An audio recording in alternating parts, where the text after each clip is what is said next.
Okay, welcome back. Installment 9. God laughs at dirty jokes. I've had a lot of coffee, so I am ready to go. I want to say right at the top a very sincere thank you to Danny Shea of Bathrobe Tarot. Bathroom Tarot is the joke that he even sometimes says, but it's Bathrobe Tarot. Danny Shea. He's a really fun psychic that I like a lot, and he was kind enough to actually promote my book readings. He shared the first video I did on his channel a couple days ago in the community section, and it led to a lot of extra views, and I really appreciate that. That's really nice, because I have a limited audience, of which I am very appreciative. Any audience is appreciated, so that I'm not entirely talking to myself. So thank you to anybody who's been following along. Thank you, Diane, for all of your comments and support. I appreciate the conversations that we've had online too. So without further ado, let's get into it. This is chapter 16, and it's called April Nods. Like, the visual assistance. April Nods. All right, here we go. I can trace one period of heavy spiritual traffic to 2007 because I was reading the final novel by Norman Mailer. My brother Steve and I would compare notes to discover that we'd each receive head-shaking visitors, spirit visitors, on the same evening at about the same time. I wondered if we were not only picking up spirits, but sympathetic vibrations of each other's experiences. Excuse me. One sunny afternoon, while discussing it over the phone, Steve realized he had a spirit visitor. She appeared in his mind's eye and said her name was April. I asked Steve if he would mind if I asked April some questions through him.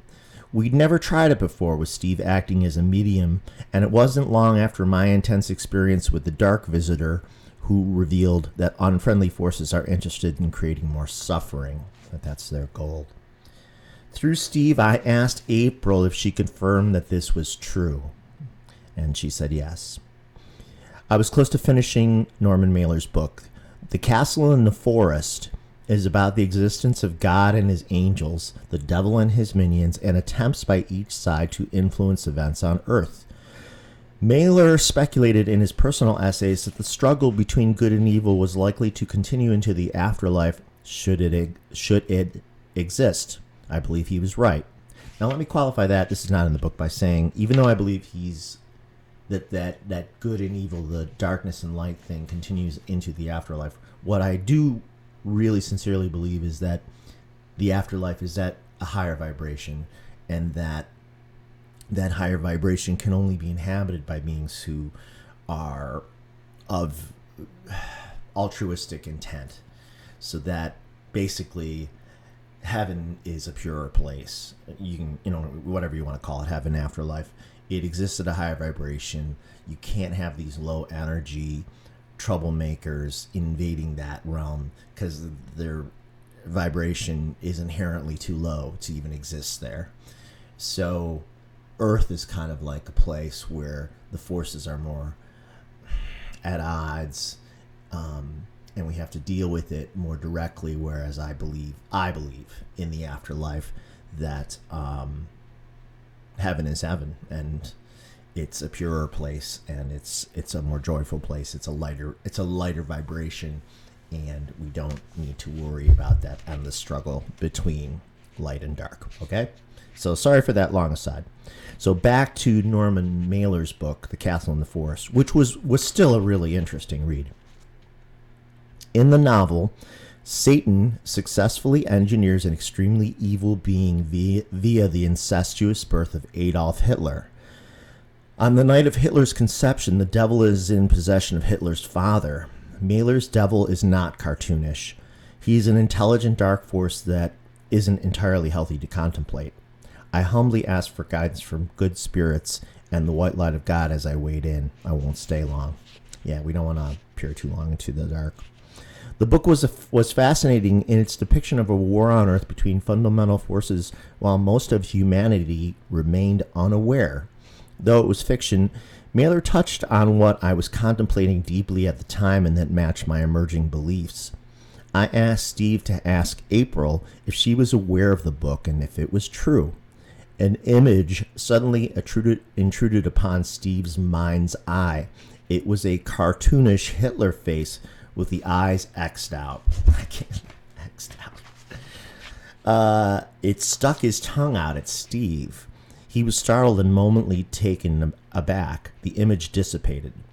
Tricksters often try to prank and intrude on moments of positive feeling. Much like sour people, you probably know. We shouldn't let them spoil good moments. So somebody was trying to throw him off, but it didn't work. April became the dominant responder on this open frequency, but Steve had the sense he'd only be able to maintain its integrity a short time. She replied via Steve that Mailer's book was an allegory. Steve didn't know what allegory meant. He simply relayed her answer. I was reassured that this was a genuine connection, as Steve doesn't use words he doesn't know. We asked April about the nature of spirits. She confirmed what we already believed to be true, that to communicate with the living, spirits must lower their vibration. She said people who have died suddenly are sometimes shocked to discover themselves dead and may linger for a great time near their homes or the place they died, which counts for haunted spaces. Until a dead person accepts their transition and decides to move on to the next plane, he or she can linger around the living for a period of time, a long time, sometimes, though nothing can change fate. Acceptance is the only option, or they'll remain unhappily stuck between worlds. I see a little fuzzy thing blowing around here in the front. Oh, I got it. I think I got it. No, I didn't get it. It's like a hair on the microphone. Oh, it's going to drive me nuts. I think I got it. No, I didn't get it. Okay, wow. I'm so sorry. I am such a tangent machine. Okay. Okay, so then this next part in the book is in parentheses. It's one paragraph. In a related instance, Steve was enlisted by spirits to help a recently deceased handicapped teenager who had lived in town. The young man didn't yet realize he died in a terrible accident at a train crossing. Oh, that was horrible. We felt awful. Steve was asked to explain the boy's situation to him and to tell him to proceed into the white light of the other side. We're not sure why Steve's assistance was sought, as he didn't know the boy personally. And sorry again about the nose scratching too. I got this thing. I got ticks. I got ticks up the hoo-ha, I guess. Anyway. April said the dead have better access to us in our dreams because we're more relaxed and our natural defenses are lowered. When you have a dream about a deceased loved one, it's likely they've come to deliver a message. As I'm hoping to eventually explore the universe, I was curious if it took spirits time to travel great distances like between neighboring galaxies. If spirits are like quantum particles in string theory, they should be able to jump to other locations instantly or through as yet undiscovered, though theoretically conceived other dimensions. April confirmed that spirits can indeed travel by thinking themselves from one place to another, violating Einstein's standard model in which nothing we know of can travel faster than light speed. So yeah, quantum physics at work. Okay. I have to laugh because the next sentence in the book is, it's time for a related tangent. Like everything I say is tangents. Not really, but you know what I mean. Okay, it's time for related tangents. Quantum physics have proven to be stranger than most scientists imagined. Unlike the school diagrams of my youth in which electrons orbit the nucleus of an atom like planets around a star, electrons don't move in circles at all. They pop around inside an atom, blinking in and out of existence in seemingly random patterns. And between these microsecond appearances, they disappear entirely. No one knows where they go. The electrons jump to new positions without appearing to travel, just like spirits. Some physicists believe they go to parallel or intersecting universes, then back to ours, in a multiverse of possibilities. That's the essence of string theory to the limited extent I understand it. Atomic particles seem to exist in a state of quantum uncertainty. In addition to jumping around in the atom, electrons do not have any fixed location until they're observed. All my visual assistants are so obvious. I am so sorry. The object, the electron, doesn't declare a position inside an atom until an intelligence, an observer, attempts to fix his or her gaze upon it.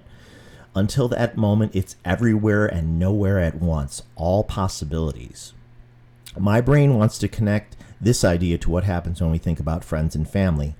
In recent experiments using external electrodes, scientists have measured thoughts as they travel in the human brain. Thoughts are electrical impulses requiring energy for their creation. Your body uses fuel, food, to create them. For example, a simple motor command to raise your hand measures just a millionth of a volt. Once you have that thought, or many, the energy has been expended. It leaves you in the same way your body burns calories and radiates heat when you move, exercise, or even just breathe. Since the energy is released into the air, wouldn't our thoughts travel outward as we have them? If we're thinking of someone, wouldn't our thoughts travel to them as our object? I believe so.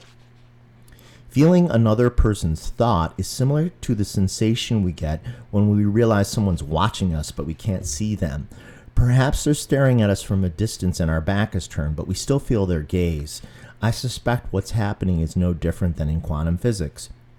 The observer, the person looking at you, consumes energy to direct their eyes to you, the object. The observer's attention is a thought, an energy pulse, which travels from the brain to the ocular nerves out the front of the head, literally hitting you in the back of yours. As the object, you feel their gaze even if you can't see them. The observer's thoughts alter your awareness, like a physicist's gaze alters an electron, forcing it into position in an atom. Wow, I think that actually makes sense. I haven't read this in a while, as you know. Perhaps every time you have a thought about someone, it jumps instantly through the quantum field without travel time and arrives at its object.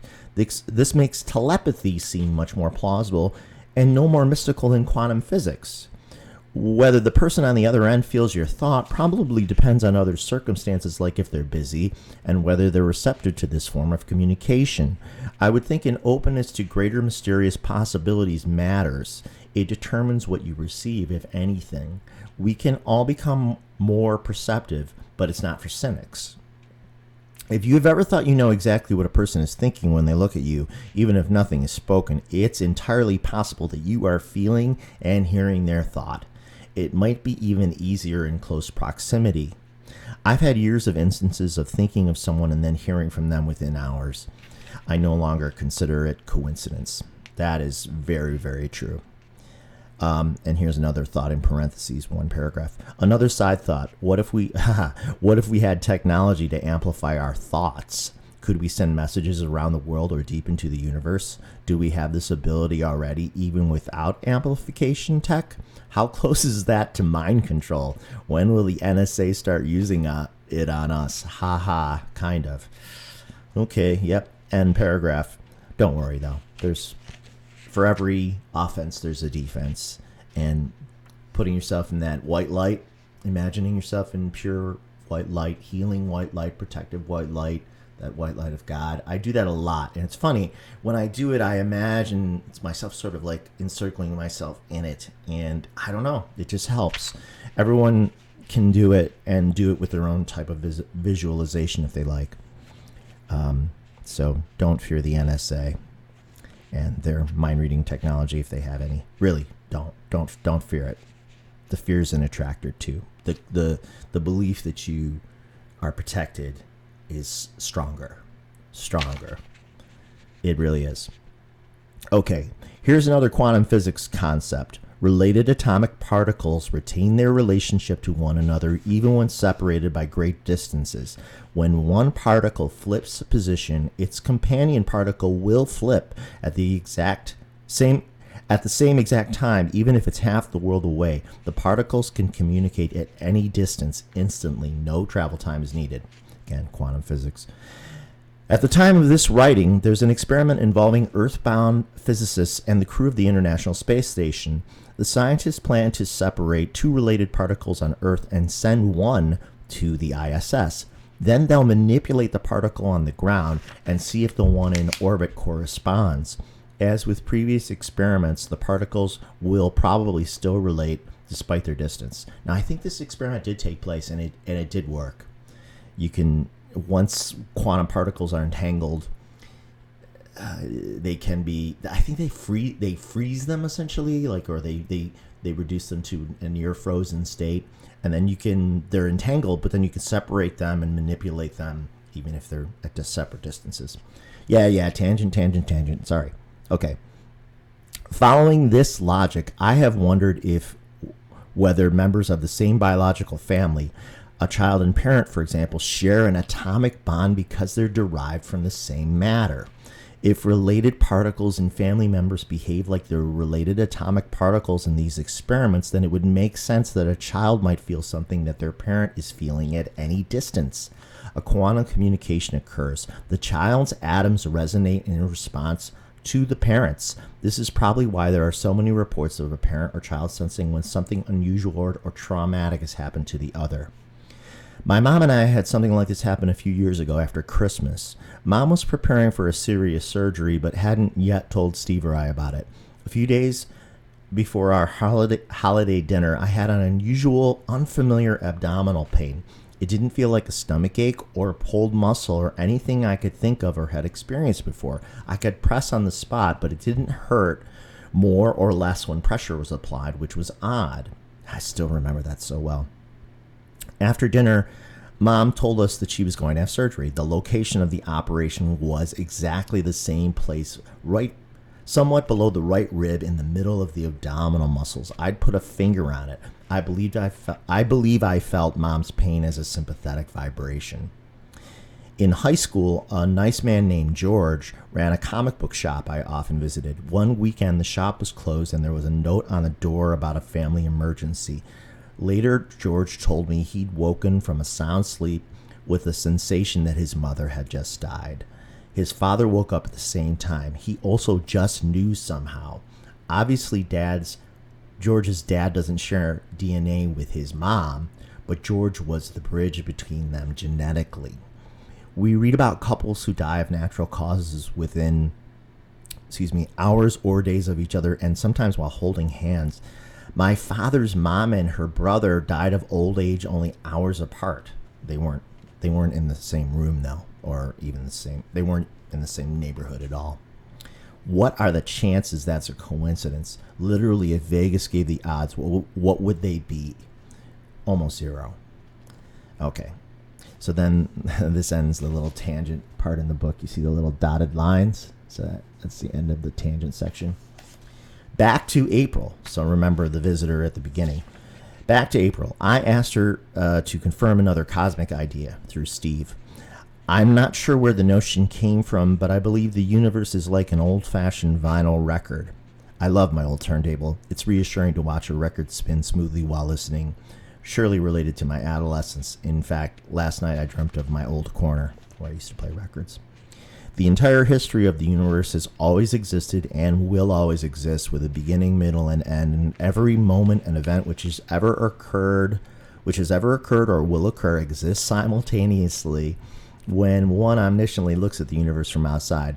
But in order to experience and make sense of it, you have to play it from beginning to end on the universal time turntable. We don't know if time exists outside this universe. Time began with the Big Bang and might only be a rule for this reality.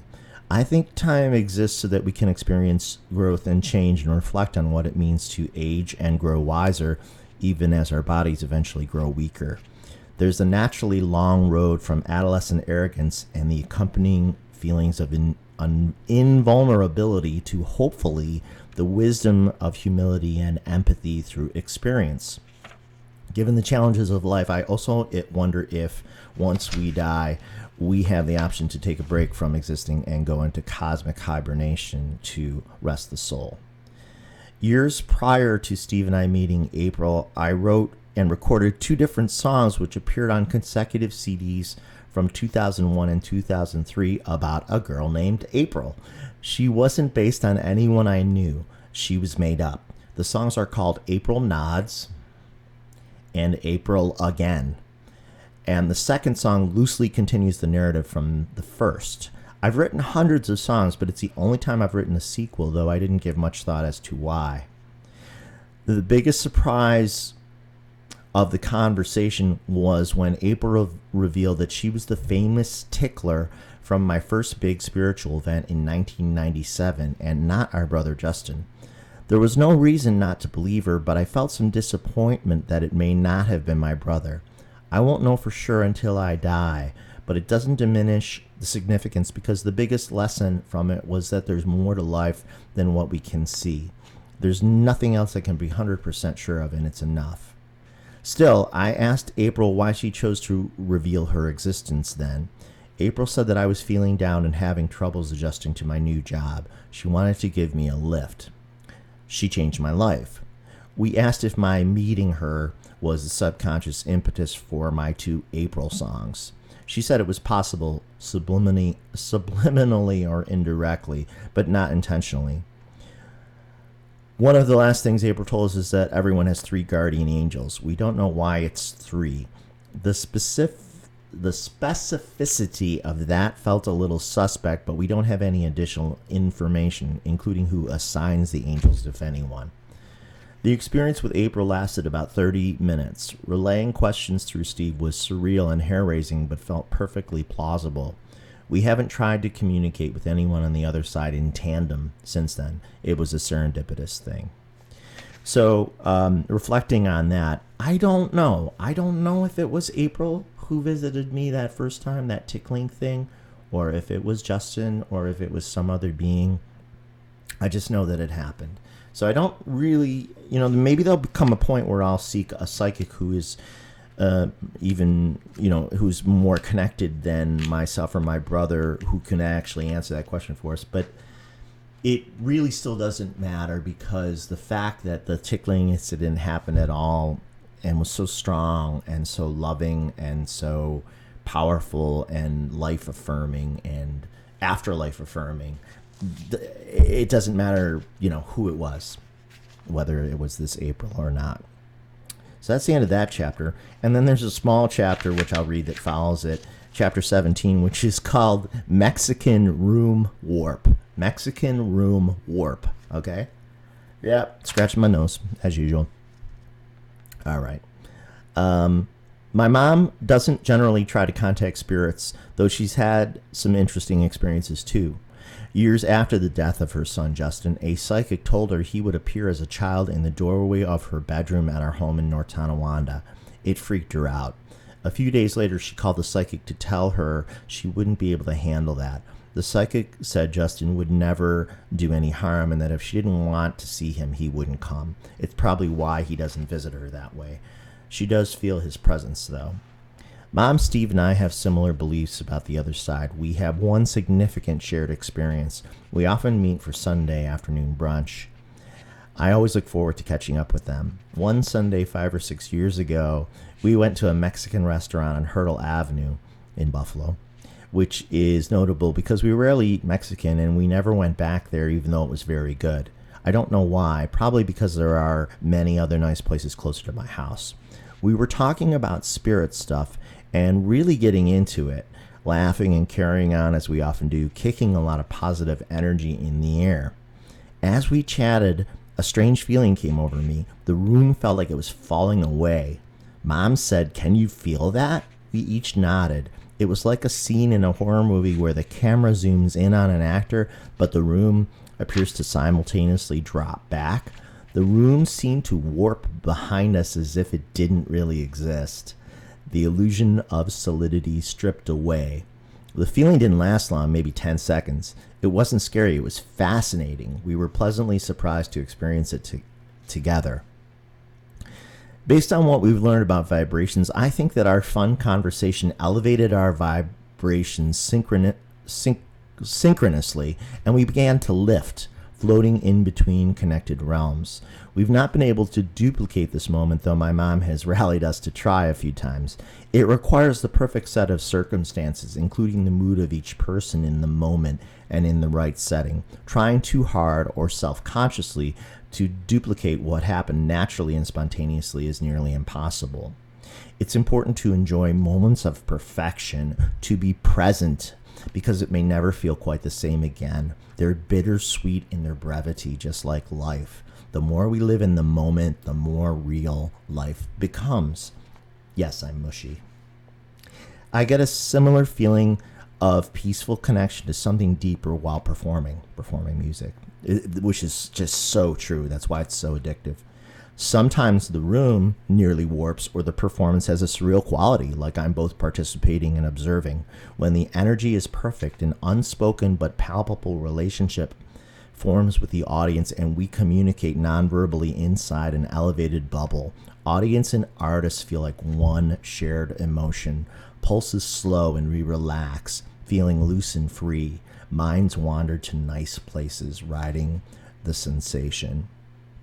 When someone disrupts the mood and the spell is somehow broken, the air changes quickly. The shared feeling was fragile and free of gravity. Once cracked, you can nearly feel the broken pieces hit the floor. Someone might even yell out in disappointment, irritated that a nice moment has been shattered. But inside the bubble, our senses were heightened and we felt more alive. We crave a return to it when we're not there. Oh, I mean, what could be more true in the COVID era, right? We crave a return to it when we're not there. We search for it in other places, people, and activities. We want to feel connected to something greater, to understand ourselves and others better, and to be ennobled and empowered by a collective spirit. We crave reunification with the deep intelligence from which we came, even if we're unable to articulate it. We get glimpses of peaceful perfection, and we know one day we'll return. That's pretty good. Not bad. Not bad for 2014. There's a very nice, uplifting chapter that follows this, which I'm not going to read right now to keep the video short, and then yet another one. So it looks like we're getting back into the good spirit stuff, the fun stuff, after some of that more kind of personal autobiographical stuff, which I'm glad that it's transitioning now, because I didn't want to read any more stupid, embarrassing stuff about myself at the moment. So I hope you enjoyed that. Your feedback and questions are always welcome. However few of you may be watching, it is appreciated. It feels great to share this in this way. I'm really enjoying the readings, and I hope you are too. And I'll try to do one again soon. Maybe I'll try to do one again this week before next weekend. Okay, stay well, stay positive, blah, blah, blah, blah, blah. And, yeah, try to get into that sweet, sweet zone. I might play some guitar. I think I'm going to have to get into music today, get my guitar out and get back to some songs. I've been actually writing a lot lately, working on the second book. So that's pulled me a little bit from music, which is a good problem to have. But it might be a music day. Okay, did I say that enough times? Oh my God. Okay, take care, be well, take care, be well.